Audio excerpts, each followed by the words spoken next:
সঠিক নিয়ম আছে, এই নিয়মটা আপনাদের আমি শেয়ার করে দিব। তো আপনারা চাইলে কিন্তু নিজেরাই এই তাবিজটা করতে পারেন। যাদের কি আর অভিজ্ঞতা আছে আর কি তারা খুব সহজে পারবেন, আর যারা একেবারে নতুন তাদেরকে আরও একটু চেষ্টা করতে হবে, আরও কিছু একটু জানতে হবে। তো ভিউয়ার্স আমি কথা বাড়াবো না, স্ক্রিনে যে তাবিজটা দেখতেছেন এই তাবিজটা মূলত শত্রুকে ধ্বংস করার তাবিজ, শত্রুকে মেরে ফেলার তাবিজ।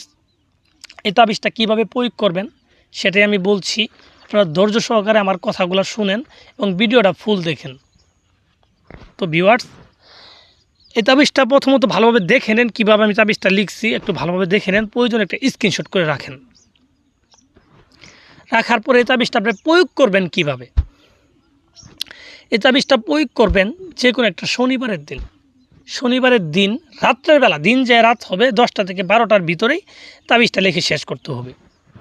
এবং এই তাবিজটা লেখার জন্য যাইতে হবে আপনার যে কোনো একটা শ্মশানে গিয়ে আপনি শ্মশানে যে কোনো একটা জায়গায় আসন সাজাবেন, সামনে মোমবাতি আগরবাতি এগুলো ধরাই নেবেন সুন্দরভাবে। ধরাই নিয়ে এই তাবিজটাকে আপনি লাল চন্দনের সাথে গোলাপ জল মিশ্রিত করে একটা কালি বানাবেন। সেই কালিটা আপনার ডান হাতের শাহাদাতের আঙ্গুল দিয়ে ঠিক আছে, এটা একটা মরা গরুর হাড্ডির উপরে লিখবেন।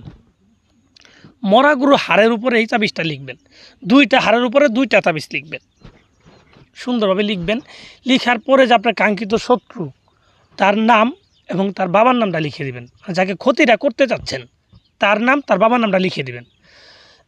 তো লিখে দেওয়ার পর আপনি হাড়টাকে কালো কাপড় দিয়ে পেঁচাবেন। কালো কাপড় দিয়ে সুন্দরভাবে 2টা হাড়কে পেঁচানোর পরে একটা হাড়কে আগুনে পুড়ে দিবেন। যে কোনো একটা আগুনে এই হাড়টাকে ফেলে দিবেন, যেন একদম ছাই হয়ে যায় পুড়ে, এরকম বড় ধরনের একটা আগুনে ফেলে দিবেন। দেওয়ার পর আরেকটা হাড় যে থাকবে সেই হাড়টাকে একটা নিম গাছের ডালে বেঁধে দিবেন। নিম গাছের ডালে সুন্দরভাবে বেঁধে দিবেন। এবার বেঁধে দেওয়ার পর 3টা দিন অপেক্ষা করবেন। তো আশা করি আপনি দেখবেন 3 দিনের ভিতর আপনার কাঙ্ক্ষিত শত্রু যদি চান মেরে ফেলতেই পারবেন।